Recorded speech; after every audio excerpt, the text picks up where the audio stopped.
And his two daughters from New York have come, and we have, where are they? Maureen and the son Stevie and his father Steve, and we have Patty and her husband Chris, and Chloe and Caroline, and we have Kate's extended family that are here. So all of these people have traveled to be here with us, and I'm so appreciative, as I know I'm speaking for not just myself now, but I'm speaking for Bob, because he would have been right in the middle of it all, having a wonderful, wonderful time. And I am just wanted to say that. I just wanted to say thank you to everybody that not just came and helped, but that are here to help us celebrate Bob's life.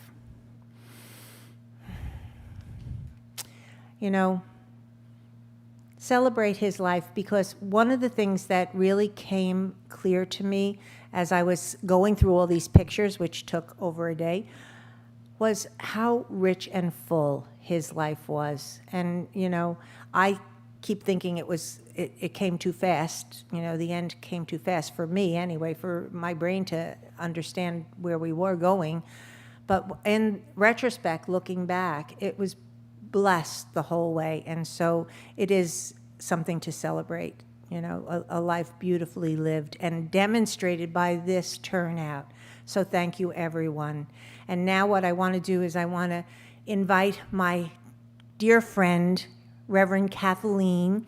Kathleen is going to tell you about how we met, so I'm not going to say that, other than we've known each other for almost 14 years. So what I wanted was somebody who kind of knew Bob also in over the years and everything to lead us in this service. And so she drove down from Massachusetts yesterday, and an 11-hour trip actually took 14 hours. So she...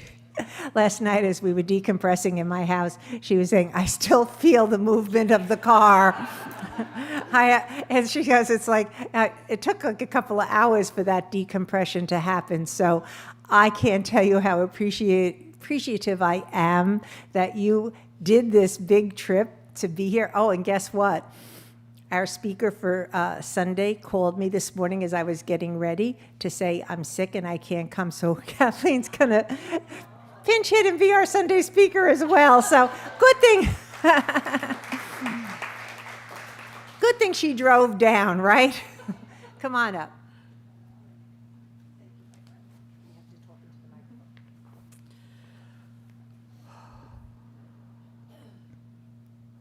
I was going to say good morning, but it's afternoon. Good afternoon. Oh, it's so nice to see you all. I'm kind of shaken a little bit inside because there's a lot of emotions going on for me right now. Ellen is a dear, dear friend of mine. And we met when I wandered into a Unity Church service down at Unity of Fort Myers. It was December 20th, 2009. And it was Ellen's birthday weekend, but I hadn't met her yet. And I was wandering around in the parking lot, and this woman saw me, and she recognized a bumper sticker on my car. I don't know if you remember that or not, but she said, oh, honey, you're one of us. Come with me. And she grabbed me and brought me in, and she introduced me to 4 women, including herself, and Ellen was one of them. Now, I felt like I was a completely broken person that day. I had no church to go to for Christmas. I had just gone through a horrific breakup of a marriage. I felt like I was at the lowest of my lowest points. And I meet this woman along with the other 3, and they go, come out to breakfast with us. And I'm like, okay, fine. And it was my first introduction to Reverend Jim Rosemurgy. Now, some of you who have been in Unity know Reverend Jim Rosemurgy. He's been here recently, I think a year or 2 ago, and I ended up working for him. But I met Ellen that weekend. It was her birthday weekend. They all brought her birthday presents. I felt bad I hadn't brought a present. Of course, I hadn't met her yet, but that's okay. And, you know, it was just this automatic thing. And she became a licensed Unity teacher. A year later, I became a licensed Unity teacher, and we both decided to go to ministerial school together. And you know who was in the background of all that? Bob. Yeah. He supported us all the way. We were roommates. Those first 3 years, we went out twice a year. So 6 trips out to Unity Village, 10, 12 days together in one room with homework assignments. And Bob would be calling and checking in, and he would be giving Ellen feedback on her assignments and what to say. And I would be helping her with her computer when she couldn't get the computer to work.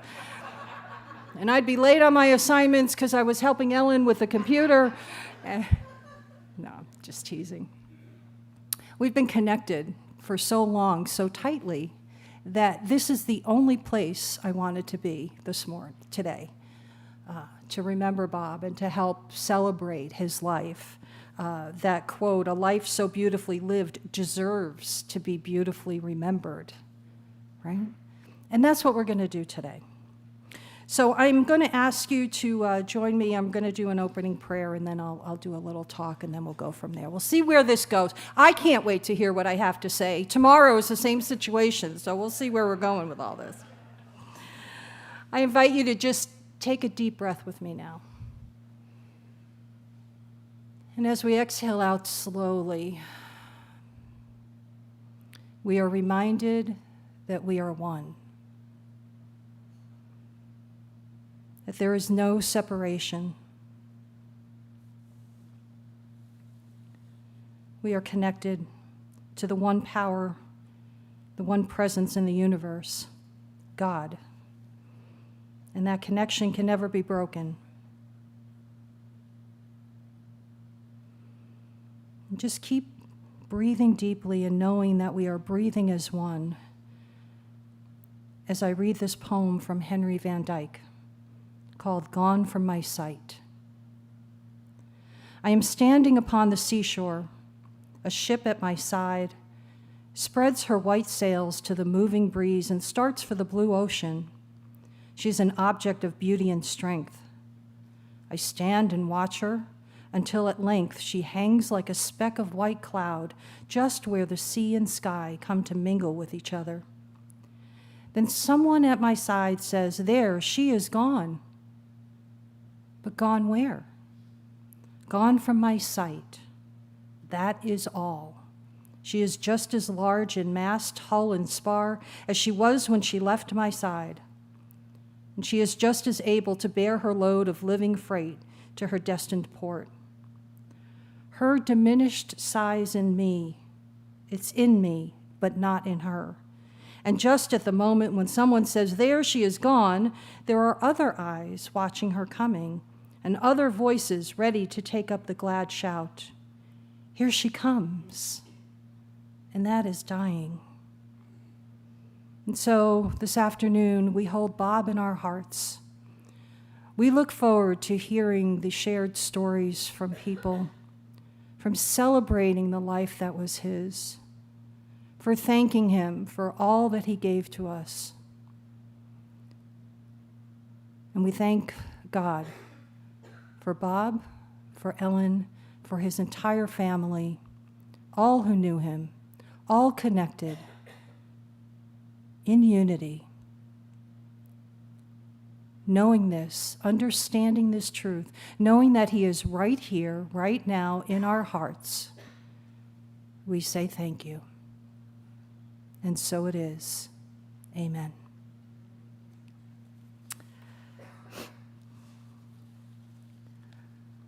When I first met Bob, we were at a Christmas party, and I don't know if Ellen remembers this or not, but it was at Carla's house. She was a licensed Unity teacher at Unity of Fort Myers, and she was having a Christmas party. And I had never met Bob before, heard lots of stories about Bob, but I had not met him before. And he was at the party with everybody else's spouses. And he was the guy that I gravitated to. He was the guy that I wanted to hang out with immediately. You know, I was introduced, "Hi, this is my husband, thank you." And Ellen went on her way, and we just sat there and we started talking. And he was so easy to talk to, at least in that setting. You know, he talked to me about his days in New York. I was born and raised in New York. You will not hear my New York accent unless I'm hanging out with Ellen. So you might get a gist of it over this weekend. But we sat and we talked about his work that he did with recovering people in the recovery community. I happened to be working, I was a recovery coach, and I was working with people in recovery as well. So we had that connection immediately. And then we had the sports connection. I am a New York Giants fan, and always will be, a New York Mets fan as well. That's a tougher job.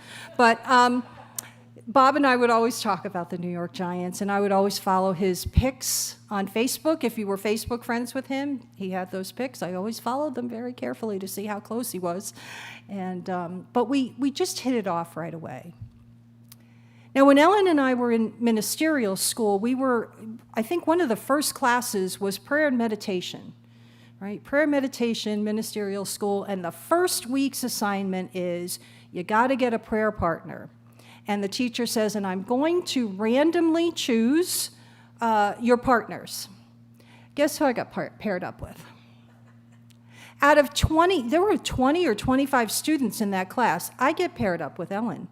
Now, we've been in church together for God knows how long, since 2009. It's now 2016, and now we have to talk to each other officially once a week to pray together. We still do. Every Saturday morning we talk for at least an hour, sometimes longer. And so I walked through this journey with her and with Bob. I held him in my heart. I know what she was going through. I know what he was going through. But he was so supportive of our schooling together. He wished us well. He gave us feedback, et cetera, as I mentioned earlier. It was just amazing how much support he gave. And then I do know, based on my understanding of Ellen and who and what she is, that she supported him in these last few years, that she took very good care of him, and she did her absolute best, and she gave him all of herself in those last weeks and days. And so we're here to celebrate this man. He had an amazing life. The programs, by the way, who did the programs? They are just gorgeous. Absolutely, everybody's pointing to somebody else here. Thank you, all of you who took care. They are absolutely stunning. You know, we try so hard, right? This is a beautiful remembrance, and that picture of him is just outstanding. I love it.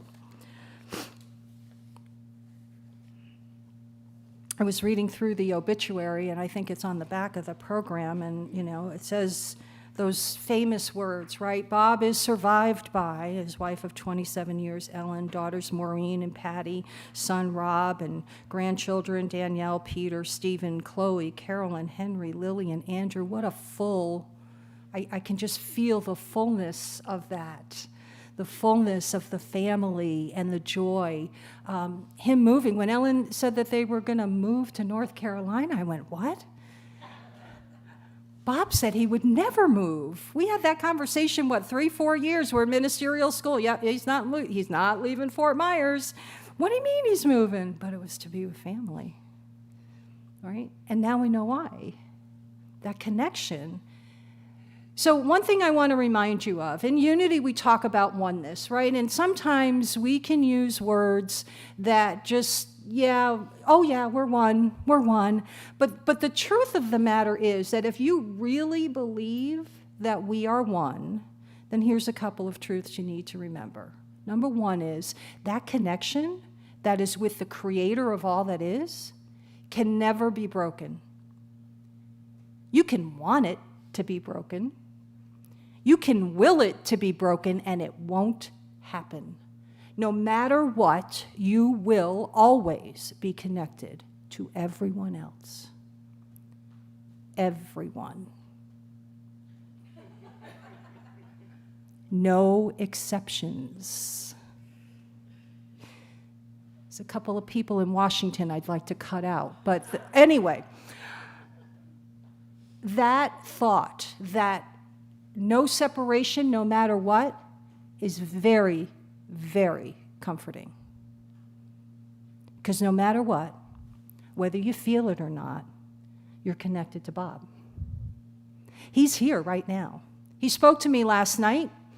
You may think that's weird, but I had everything all figured out. And if you'll notice, I have all sorts of notes on here now because I had to change everything last night. He didn't like the order of the poems, I don't think. So I changed them around. He's here. We're all connected.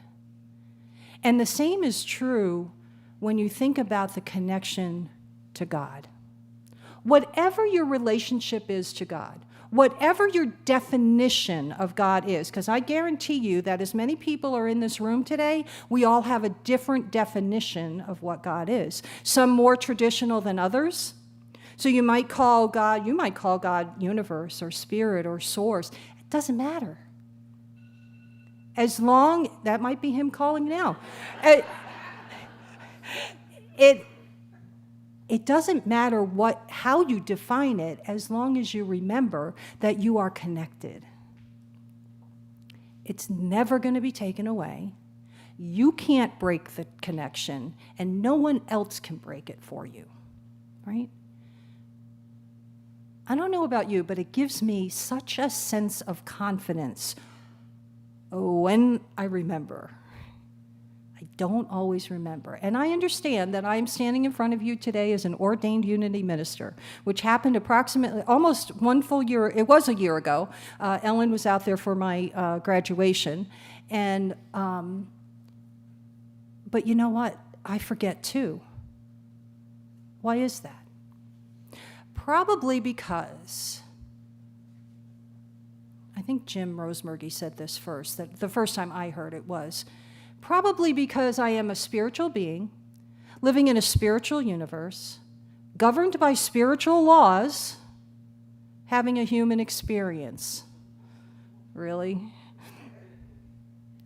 I forget that I'm a spiritual being. I forget that there are spiritual laws at work for, again, all of us, no exceptions, right? And when I forget that, I can get a little wrapped up in myself, and I can get a little worried, or I can get a little anxious, or I can get a little, rambunctious, so to speak. But when I remember that I am a spiritual being, I am connected to the greatest power in the universe, and nothing can hurt me, no matter what appears to be happening around me. When I remember that, I'm good. Bob knows that now. See, he's on the other side of the veil.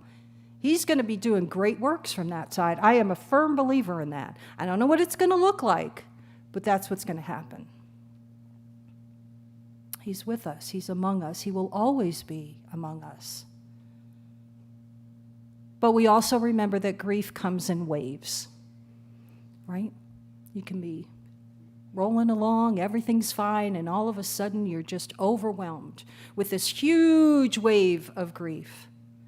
And the tears come and the sadness comes and all of that stuff. Let it. Say, thanks for showing up. And then you can say, you can go now, right? But as time goes by, the waves are not quite as tall as they used to be of grief, and they're a little bit, they don't happen quite as often, and you can sometimes get to a point where the memories come and you're okay with it and you get comforted and you feel good about it. But don't ever kid yourself. Whatever the grieving feeling is, and I say this especially to his family, whatever the grieving is, feel it, honor it, because he's present in all of that. He is present. He will never be forgotten. Right? I can't forget my New York Giants fan buddy. You guys know him from, he was helping in the audiovisual, I think, booth when he got up here. Oh, there you go. He was right over there, see? Yep. He has a presence here. You all have a presence here. Even if it's your first time being here, we all have this presence here, and that is going to connect us as well. I was looking at the Daily Word. I love to use the Daily Word. Some of you may, some Unity churches do a Daily Word on Sunday mornings, etc. But I love to go into the archives and look at the Daily Word. That is our, it's that, magazine that comes out with a daily affirmation and a little description of what might be going on. And I found this from May 28th of 1979. It says, "This is a day to remember that life is eternal, that though change comes, God's love is changeless and enduring. The dark night always passes. There is always another dawn." The word is remember. And that's what we will continue to do. We're going to, after a song, we're going to hear some people share stories about their experiences with Bob, and some of them might be funny, and some of them might be deep and special to you. No matter what, we're going to get to know Bob a little bit better after all is said and done today. We know that death is a part of life. In fact, it can form these deep grooves within us, grooves in our souls. Right now, you may be feeling that deep, deep grief and sadness, but it will shift in time, and it will shift to joy as you hold those memories of Bob. We are here to celebrate his life. It has not ended. It has shifted to the next realm, the next dimension of this spiritual journey.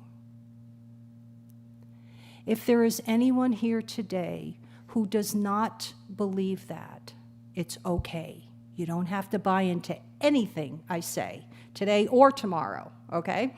You don't have to buy into any of it, but I would ask you to just keep an open mind and an open heart, just enough to consider, what if that's true? What if? And so I think we have a song set up that Ellen picked out. So we'll let them do their thing, and then I'll be back.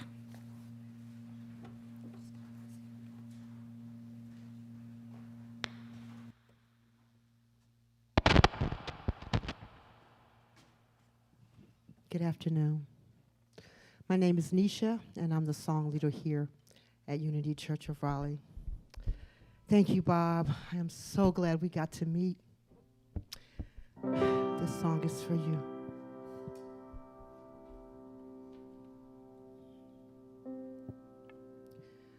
We all want to make a place in this world. We all want our voices to be heard. Everyone wants a chance to be someone. We all have dreams, we need a dream sweeter than any star you could reach. When you reach and find you found someone, you hold this world's most priceless thing, the finest gift this life can bring. When you look back and know that you were loved, you were loved by someone, touched by someone, held by someone, meant something to someone, love somebody, touch somebody's heart along the way. You can look back and say,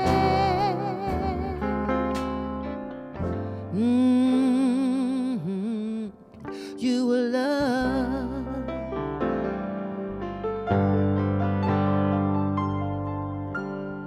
You could have diamonds in your hands, have all the riches in the land, but without love, you don't really have a thing. No, no. Somebody cares that you're alive, and somebody trusts you in their life. That's when you know that you have all you need. Oh, this world's a priceless thing,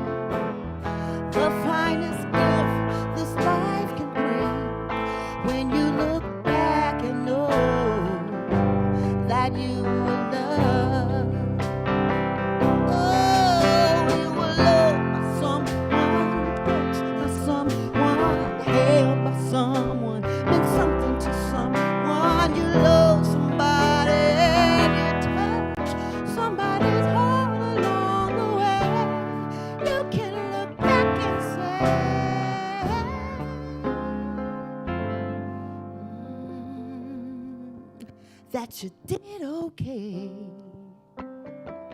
You love so many roads that you will take, whatever way you go, don't take the road alone. It's best that you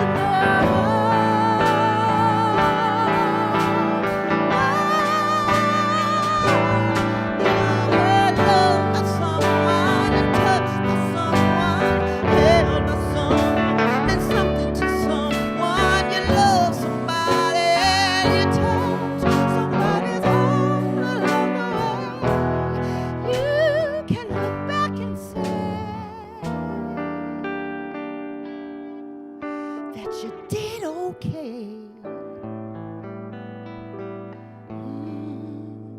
You were loved.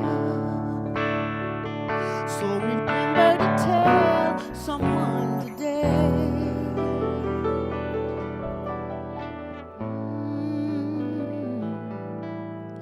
You're loved. You are loved.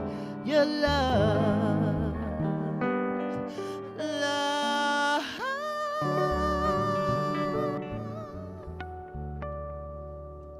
Thank you.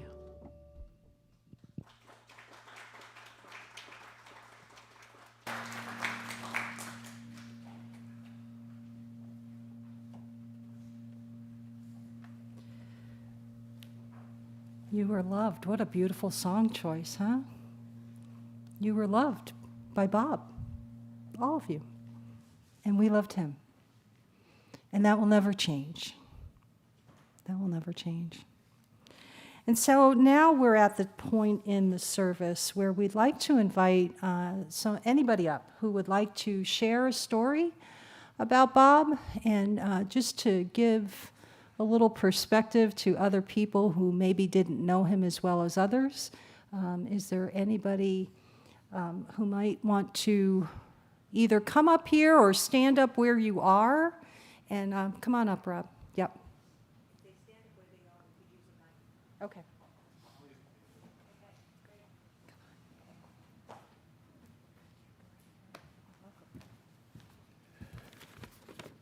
I prepared, actually. Thanks, Kathleen. That was wonderful. And the song and the singing.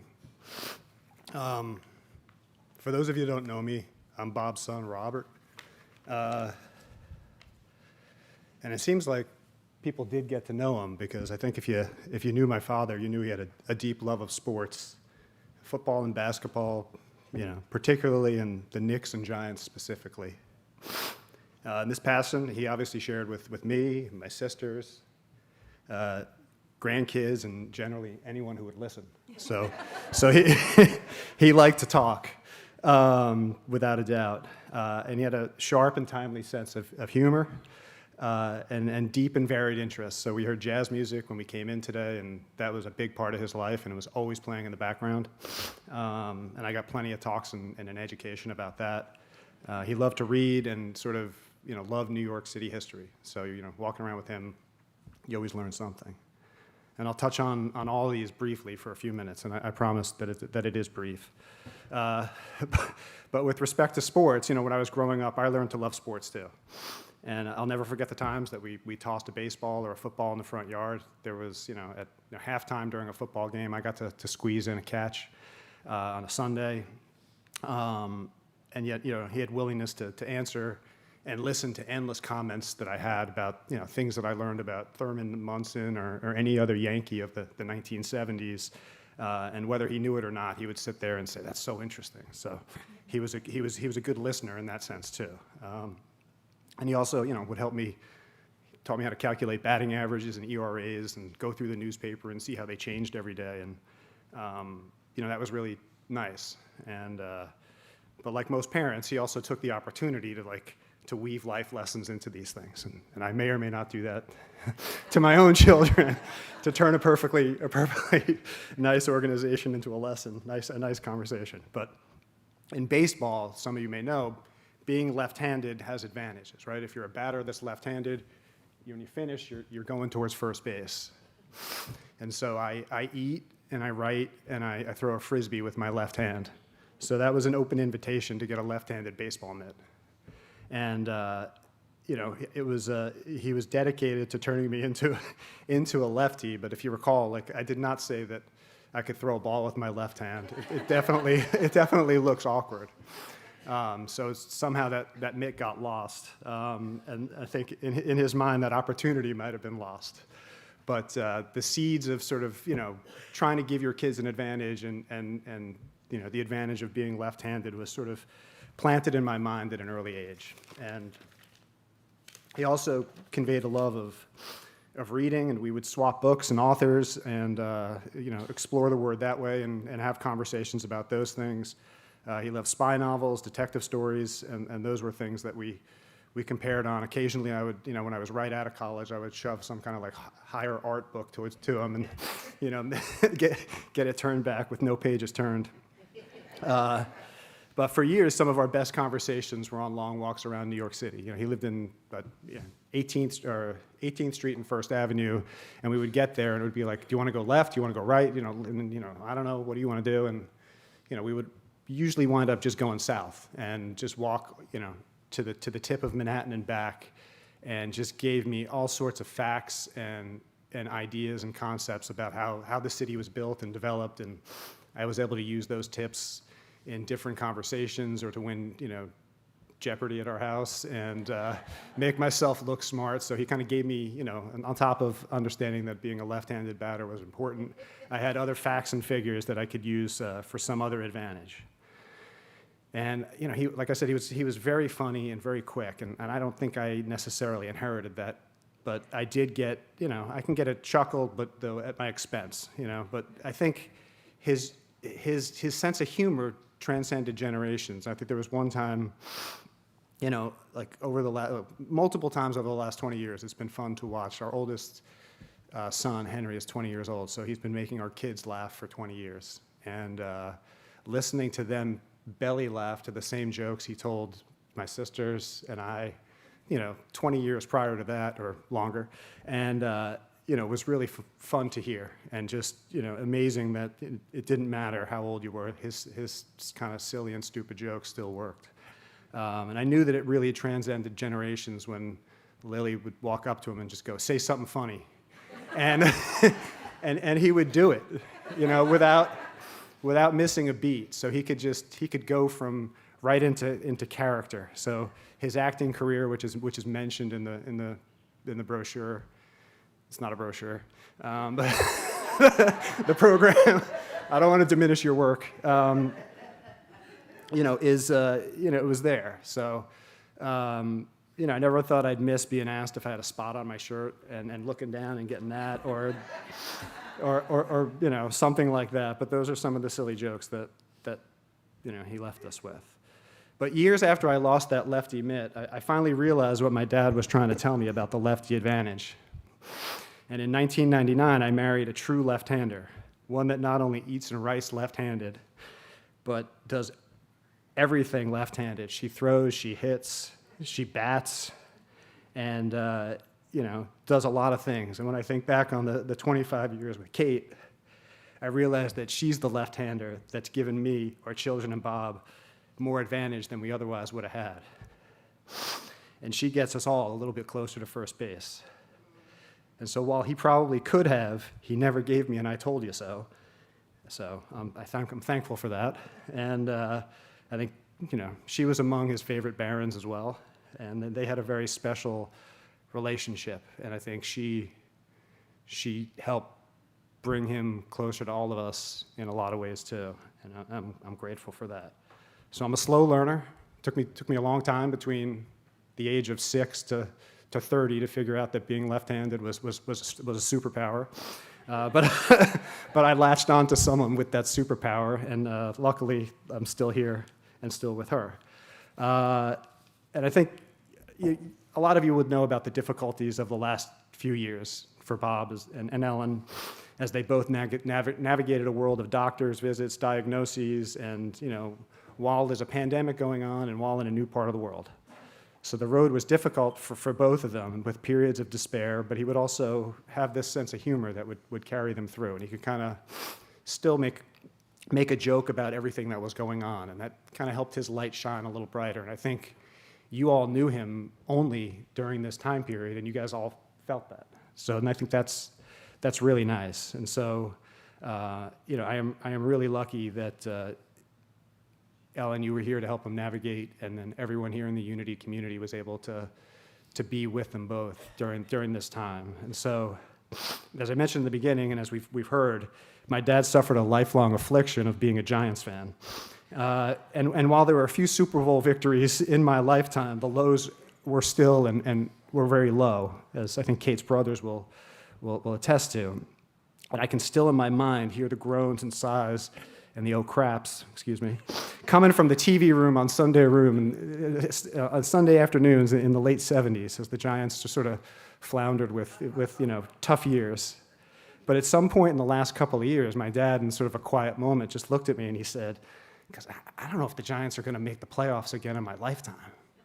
They were so bad, and just he couldn't understand what they were doing and who they were drafting and who the coach was. And so I think I have a little joy knowing that last year, Danny Dimes, a quarterback that he had questioned, led them to a playoff victory. And so he got to see that, and they got to prove him wrong, and that was a really nice thing for him to have in the last year. And I think the cherry on top were the Knicks winning a playoff series this spring as well. So he got to see some of his true loves sort of catch fire, at least, and give him some joy in those last few years. And so I still kind of catch myself thinking I'm going to see my dad, wearing number 19 as a banged-up Willis Reed coming out for Game 7 in the Garden to win that first championship.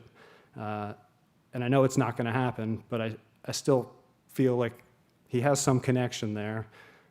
Willis Reed was born a month after him and died a month before him. So, I can't help but thinking hopefully they're connected somewhere. And, these last few years I kind of see as a gift now. And you got to see him enjoy things that were important to him and through the suffering, and he'll be missed and remembered. And though I'm not ready to predict championships, perhaps the Giants and the Knicks will feel his presence and be a little bit better for it. And they'll be a little bit closer to first base, just like he wanted us.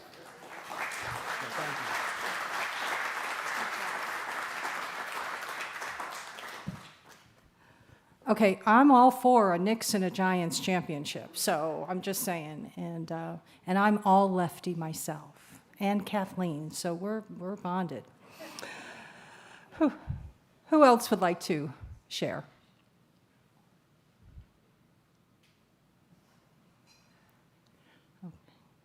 Hi.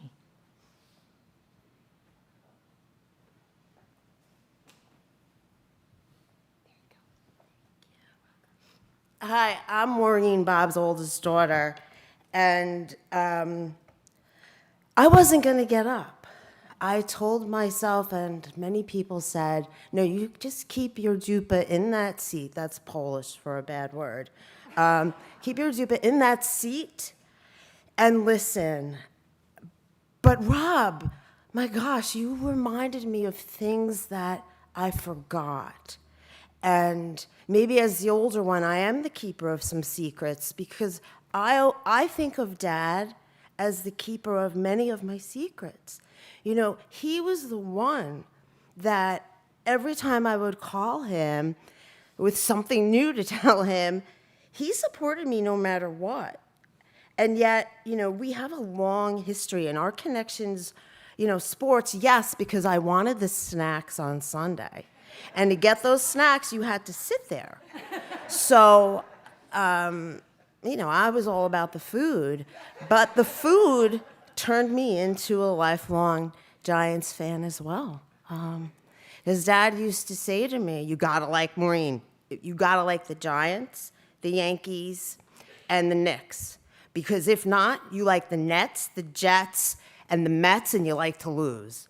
I was like, okay, Dad, okay. I have nothing against those teams. I'm just a Giants fan and a Yankees fan. And you know what? Basketball, I really don't know anything about it. So I was thinking of things Dad did when we were young. You know, he was full of life. You met him at an older part, and thank you all for being there for him. You know, at this part of his life, I'm eternally grateful that he lived near Rob and Kate and their kids, because Dad loved being a grandfather. I think that was one of his, you know, the shining stars of his life, along with Ellen. You know, when Danielle was born, and Danielle is my oldest and my father's first grandchild, he was there for everything and always buying her dresses. So she would show up to nursery school in a dress. We would get in trouble because it was obviously an expensive dress, but she had 20 more like that in the closet. So he, you know, when we were kids on Christmas Eves, he would put his Santa costume on. And at this point in our lives, I'm the only one who doesn't believe in Santa. And he and I would go out through the neighborhood, knocking on neighbors' doors and windows, because when we lived in Lake Ronkonkoma, it was like a small community network of families. So Dad and I would just go out and play Santa. And one night though, one little girl said, "Oh, hi, Mr. Barron." And, and you know what? He didn't say anything, he didn't deny it. For him, it was just joy.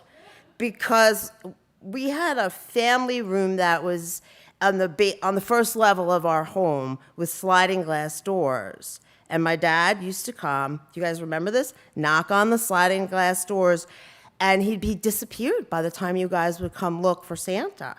And I don't know what got him to do that. Maybe it was like the actor. So this is just random memories I have of my dad, but one of my big connections with my father is music. My father had a record album collection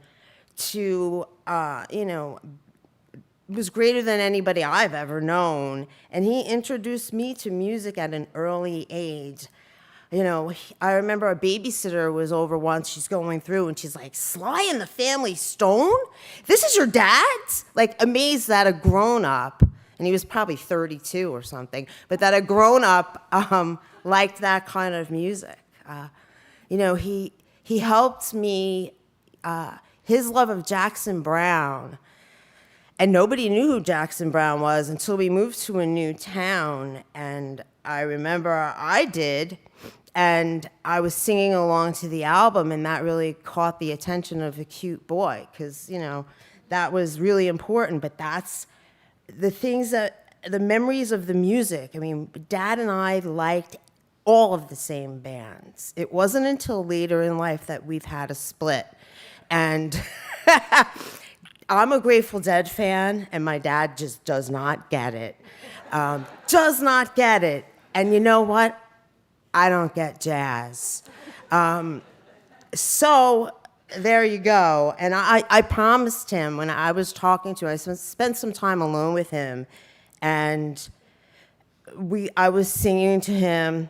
I tortured him, playing some music, and I said that I would make an attempt to see if I could open my mind to jazz, because it just doesn't capture me. And now if I hear it, it makes me sad. But later in life, Dad, and maybe he was always like this when we were younger, I didn't notice. Last summer I called Dad, and we were talking about something, and you know, he was great. He was great to talk to, because he really did listen. And I don't know if it was from, you know, all of the schooling he got and when he worked at Gracie Square Hospital in New York, helping with recovery people. Some of those other counselors have reached out to me and told me, like, he had nicknames like Barbecue Bob, because he was the first one to barbecue, to, you know, say, let's take the patients up and barbecue on the roof of the hospital. I don't know if they were supposed to be doing that. Dad didn't seem to care. He wanted to do fun with them. But with me, he said to me last summer, you know what, Maureen, if I knew I was going to live this long, I would have taken better care of my body. It's a Mickey Mantle quote. And I thought, wow, yeah, me too. Gosh. So that's, and then there's a Glenn Close quote, and I don't know it by heart, but it's from the movie The Natural. And she said, there are two lives you live.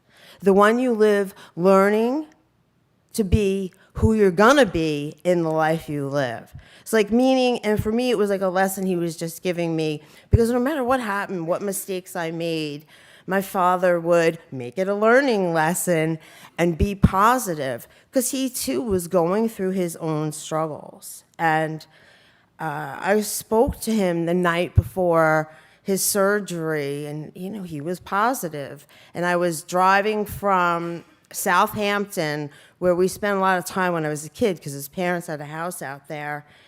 And I still don't know where that house was. And I was asking him, but I said, oh, no, I'll ask you another time. So maybe we'll figure it out. Anyway, he said, thanks for calling me, like really. And he said it more than once. And it wasn't like I never called him, but Dad and I did not call each other as much as we could have. And that's okay, because I really believe what Kathleen was saying about we're all connected. Because since Dad passed on, I don't know, I've been saying he moved to Italy, and I can't get in touch with him. But, bushes he gave me that never bloomed have been blooming. I've been getting little messages and, just a feeling of wellness and okayness. And, it's my dad. So I'm forever grateful for that, and the sense of humor and just his presence in my life after I had these kids, because he was there for all of them. I have so many pictures, and this is before we started losing our pictures into digital, and your computer would crash and 5,000 pictures gone. He was there out on the weekends. You could see by the pool, taking kids for rides on the back of a bike, training for marathons, and knocking on farmers' doors for some more water for his water bottle. And, always fun. So, and that's all the things I'll remember. So thank you.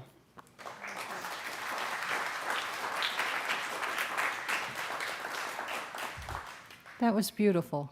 Thank you. Who else?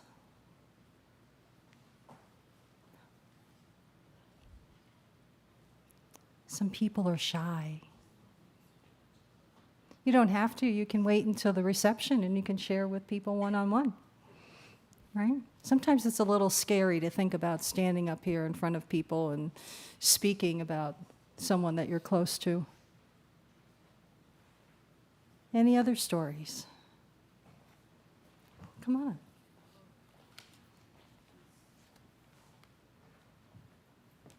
So I have one story that just kind of like sticks out that like while I was sitting here, I just kind of remembered it.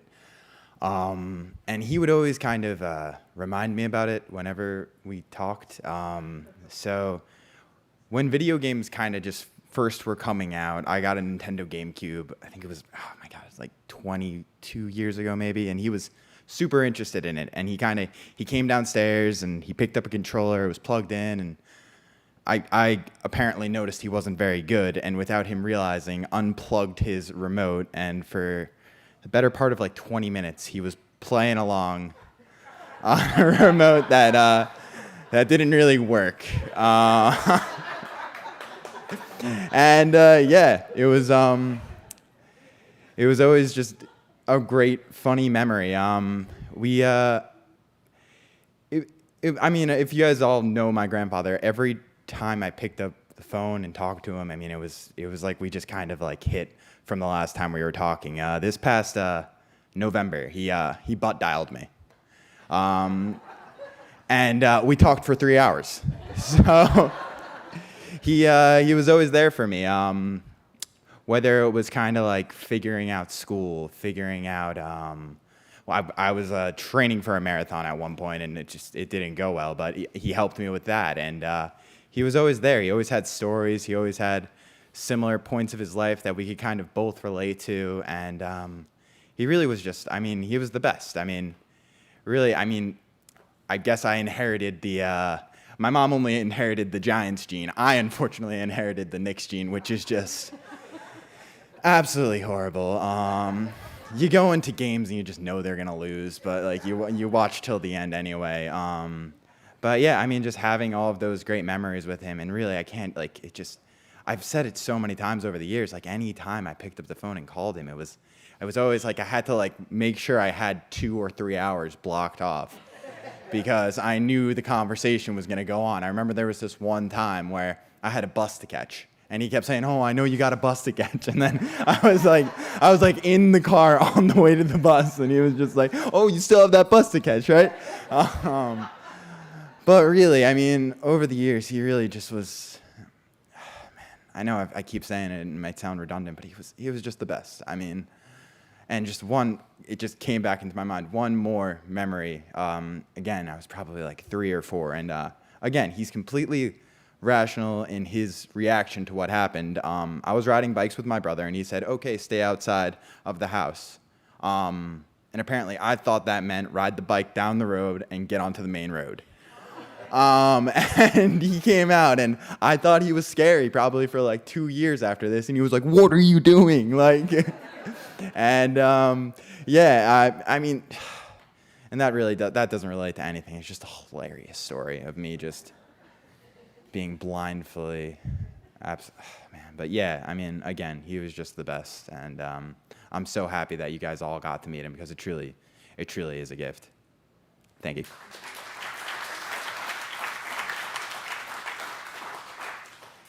I love doing celebrations of life just for this. To get to know people. I knew Bob, and I knew him pretty well, but I wasn't very close to him. But I love this because then we get to see that other side, right? We get to see that relation. It's very, very cool. So as the memories come up for you, you're going to be surprised. You're going to be walking down the street one day, and all of a sudden you're going to be thinking of something, and it's going to hit you. And I'm going to invite you to consider the possibility that might actually be Bob, that might actually be his spirit truly speaking to your heart. And that may be woo-woo for some of you, and that's okay. But what if it's true? Anybody else feel a desire to share a story? Come on up. Buckle up, people. It's Ellen. All right, so Kathleen said to me, she's going to be our speaker for Sunday. So she said to me, how long is your service? About an hour? She said, so what is that, about 18 to 20 minutes to talk? I said, not if you go by me. I said, but you know me, Kathleen. I can't do it in a short version. So I just wanted to stay on the idea of sense of humor and just, who he was, because that was one of the things that worked so well in our relationship was the fact that he did have this good sense of humor. And one of the things I remember is we were making our move to Florida and from New York City. And at the time I was working as an interior designer. So I had very definite ideas about how I wanted anything to look. So I had gone out and selected these things, and I said, come on, Bob, come with me. I need your opinion so we can make some decisions. And he goes, do I really get an opinion? And I said to him, absolutely, I'm going to show you your choices. So we used to argue over who was the controlling one in our relationship. I was sure it was him, but I think he said, oh, you get along with everyone as long as they do what you want. So we're walking through the place, and he stops and he looks at something and goes, oh, this is lovely. I said, oh, my God, it doesn't work with anything that we're doing. And he goes, Ellen, why don't you show me what I really like? I said, okay, come with me. So that was just so much who we were. And even a situation, I was running. Running was a big part of our relationship. in fact, it was interesting because I used to do running before I met Bob, and then he had already done 3 New York City marathons, so it was something that we did together. And we would go for runs, and then we would walk around, just like what Rob was talking about. We really got to enjoy New York City together. We would run along the rivers, down the East River and up the West Side, and maybe stop and even we'd eat outside, because by then we were a little sweaty. So one day I'm running by myself, and we had our pit bull, Hudson, was living with us in the city. And I always felt comfortable. I had the dog with me. And I'd run along the river, and there was a park that had like different things, track, ball, different parks. So I went into the track, and I put the pit bull, Hudson, on a tree, and then I ran the track. And I'm leaving, and this woman who was working there says to me, "Did you see the sign that says no dogs allowed?" I said, "Did you see him under the tree? Was he bothering anyone? He's not on the track." And she said, "Did you see the sign that no dogs are allowed?" So I'm running home, and I am fuming. What did this have to do with her? Why doesn't she just leave me alone? I came in and I said all that to Bob, and I said, "Can you believe," famous last words, "can you believe in all this?" And he goes, "Oh, Ellen, I didn't know. Rules didn't apply to you." And just like that, boom, it was like,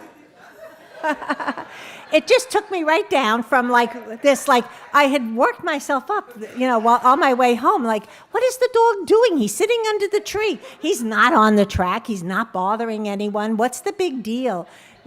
Rules don't, this is actually kind of funny because Kathleen and I, being roommates, she follows the rules. She's always got the plan. And she said the first time that we were going to do something together, I said, "I'll drive." And then she gets in the car, and I said, "Well, do you have the directions?" And she said, "I had no idea that you wouldn't know where we were going since you had offered to drive." So that was kind of, that's just kind of who I am. But with Bob, the one last story that I can remember is we were at the Unity Village in ministerial school, and Hurricane Irma, was it Irma? Hurricane Irma was coming, and Bob was home with my mother, who was now living with us, and our dog, who had gotten a little bit older. And the storm was threatening to come, and he said, "Ellen," he said, "you've got to get home." And that morning, Kathleen was going to drive me to the airport, and we came out, and I saw nothing but traffic. And I said, "Oh my God, you have got to get me to the airport. I cannot leave Bob alone with Mom and the dog," who had anxiety at that time, and Irma rolling in. And fortunately, she did. She found her way, and I was able to get home and be with him as the hurricane rolled in. That was just a story because she's here, and just remembering that while I was at the village, Bob was going, "Ellen, make sure you're on that plane. Just make sure you get to that plane." So in the morning when I saw the traffic, I was like, "Oh, how can I get stranded?" And she got stuck in for a week down in Missouri, Lee Summit, Missouri, Kathleen. So it would have been a disaster. We came here to Raleigh, and on the ministerial journey, one of the things he said to me all the time is, "I'll support you however it looks, whatever you need." And he did. He was my caretaker. He really took care of me. At one point, I turned around to my mother. She lived with us for the last few years of her life. And I said to her, he was in the kitchen preparing dinner, and I said, because he did all the cooking, and I said to Mom, "Something happens to him, we're in big trouble." And she said to me, "Yes, we are." He took care of his girls. That's what I used to call us. And he used to say to me, "I'll support you however you need, but I'm not going anywhere. So if you want to go take a church someplace, I don't know what you're going to do because I'm not going anywhere." And one time I had been in Unity Village, and I was saying to him, we'd gone to Kansas City, and I said, "Oh my goodness, I had no idea this was so nice here. I really, really like it." He goes, "I'm not moving." Forget about it. I'm not moving to Kansas City. So I finished ministerial school, and in all honesty, I was working very involved with youth and stuff, and I didn't know where my path once I became a minister was going to be. And I used to always say to him, "That's okay. I know it's going to work out. I'll figure something out. You know, I know that this is where I'm going, and what comes next will show itself up." So I realized I wanted to do a church. So I turned around to him this one day, and I had been looking at some positions, and there was something in California. And I turned around to him and I said, "How do you feel about going to San Diego?" He goes, "San Diego? Why would I go to San Diego?" And I thought he was going to faint. So I said to him, "Well, Bob, is there someplace you would consider going?" And he said to me, "Well, if I have to go somewhere," I don't know if I scared him into coming up with an alternative or not. He said, "Well, if I have to go somewhere," he goes, "is there anything in North Carolina?" And in that moment, there wasn't, when we said this, but about 2 or 3 weeks later, this position came open, and I said to Bob, "What about Raleigh?" And we called Kate. He did have a very close relationship with Kate. They talked about stuff all the time. And she said, "Just knowing that you're thinking about that makes my heart sing." And off we came to Raleigh for our interview, or tryout weekend. And he said, the first thing he said to me on the way home was, "I feel like this is home, more than Florida ever felt." We were there 14 or 15 years, something like that, by that time. And we came here, and he loved it. I said to him at that point, I said, "Well, you know, Bob, whether I get the position or not, we can still come to Raleigh if this feels right." And he goes, "Well, why would we do that?" I said, "You know what? Why don't we go home and start packing?" And that's actually what we did. He took my lead. I went into my office from LUT and ministerial. It was like something happened in there. And I started clearing things out and packing things up. And he went into his closet and started editing things out. And, then I was off at the position. And we came up here. And one of the first things he said when we got here is, "Wow, it feels like home. It feels like home." And he loved being a part of this community, this church. I know that you all know that. He really enjoyed it. And in this last year, when he wasn't able to physically come as much, he watched every Sunday service on the television at home. And, I really felt like we came up to do this together. And at first, when he was, leaving us when it was time in the hospital and he was at the end, I kept thinking to myself, what are we going to do? You're gone. And then there was a song that came into my head right then, and I love music. I don't sing. He used to always say to me, "Please stop singing, please. You're ruining the song." It never stopped me, but he did always say that because he did like music. And I just was thinking of this one song, "You're in the right place at the right time. You're just where you're supposed to be." And that song just kept rolling through my head. And it was just so clear and so obvious in that moment that I was right where we were supposed to be. And I did say to Rob and Kate, we really didn't come up here so that you could help us, because the first year Bob was very healthy, but then things took a turn.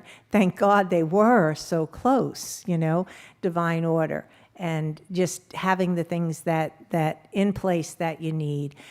And now to be here and really feel the connection that we were able to create together, It was sad driving up here to think of doing this big party and celebration without him here, but he really is here. He's here in all the stories. He's here when I look around and see his family, and it's just so nice. Some of the grandkids I remember when they were younger, so I haven't seen some of them as these young adults that they've turned into. So this is just such a nice treat for me to be here. And I did say to Bob in the hospital, thank you, because my son died 14 years ago, and I did say to him, thank you for giving me 3 children, sons and daughters-in-law, grandchildren. What a nice gift he left me with, as well as everybody here in this church. So thank you.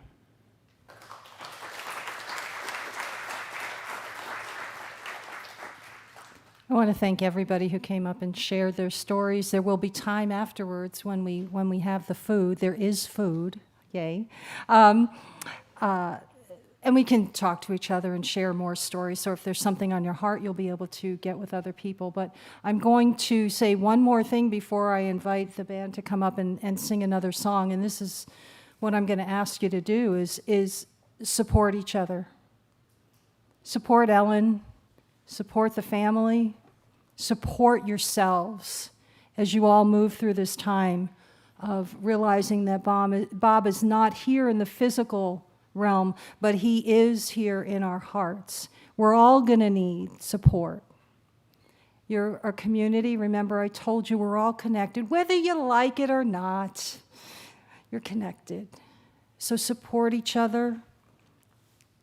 Be there for each other. Bob, I heard this several times from people. He was a great listener.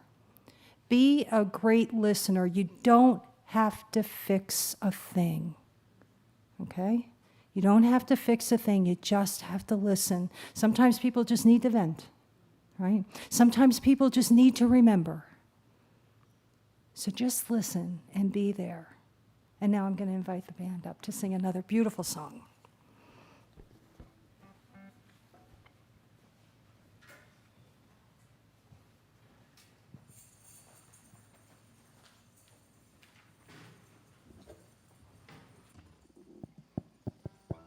I think this is one of Bob's songs.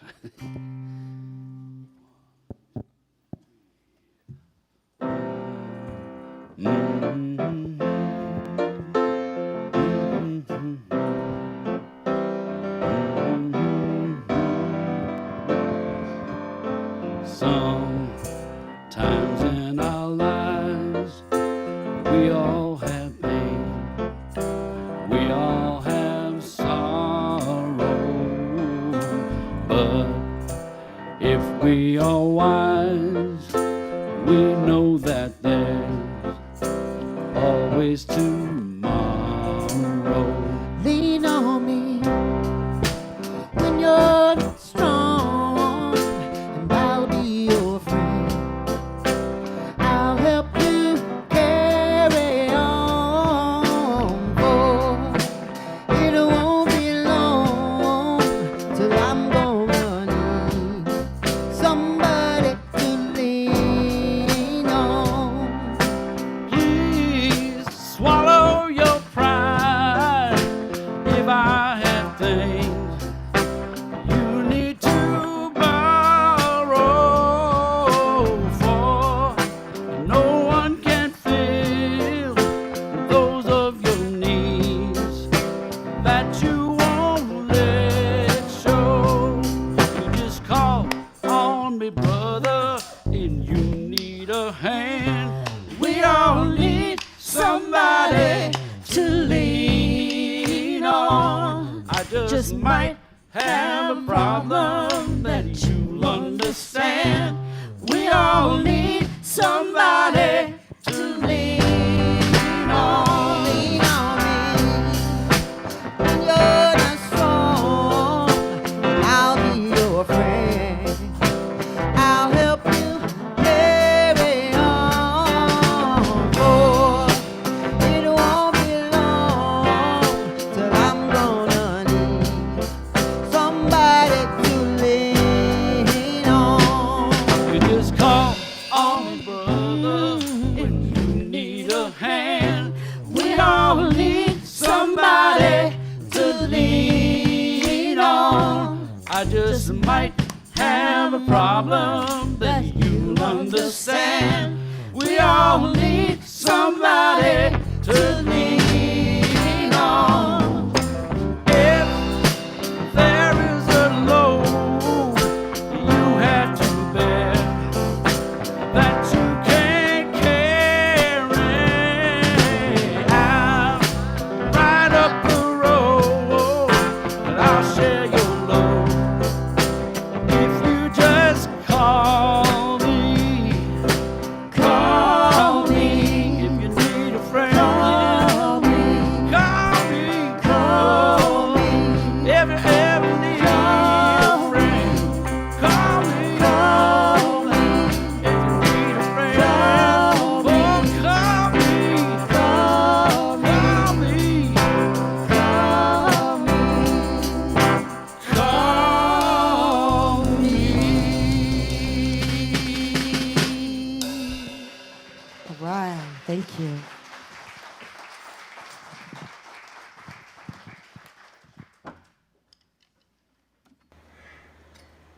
Over the years of my spiritual journey, I have learned that there are certain defining moments that shape who I am and what I have become.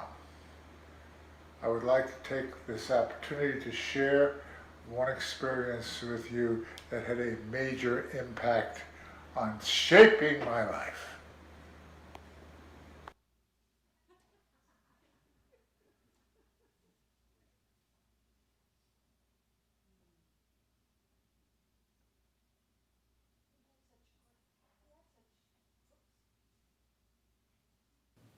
He had such great suggestions, didn't he?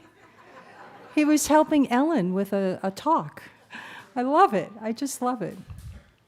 I used one of Ellen's suggestions once. She had an interview, and they asked her a question she wasn't really fond of. And she leaned in and went, "Why wouldn't I?" I think the question was, why do you want to become a unity minister? Why wouldn't I? And we've used that ever since, right, Bob? What a beautiful celebration of a beautiful man's life. Oh, Bob. There's a spirit within us all. It connects us forever, and I am grateful that I got this opportunity to share it all with you. Bob was a gift to so many people. We celebrate this gift today. You know, Jesus is quoted in the Bible as saying, "Lo, I am with you always till the end of time." It's from Matthew 28:20. He was sending the disciples out into the field to spread the word. Right? And I am with you always. My friends, I'm telling you that Jesus said that we could do the same things he did and even greater things than that can we do. Do we believe that? I don't know. I do. I don't believe I always live up to my potential, so to speak. But I am going to say to you now that Jesus, God, universe, source, whatever your belief is, Bob in spirit goes with us always. Yes? Yes. And he will inspire us, and he will move us forward, and we will shed tears, and we will laugh, and we will share again, and it will all be okay. But this world is a better place because Bob Barron was here. I want to share the Traveler poem by James Dillett Freeman. He has put on invisibility. Dear Lord, I cannot see, but this I know, although the road ascends and passes from my sight, that there will be no night, that you will take him gently by the hand and lead him on along the road of life that never ends. And he will find it is not death, but dawn. I do not doubt that you are there as here and you hold him dear. Our life did not begin with birth. It is not of the earth.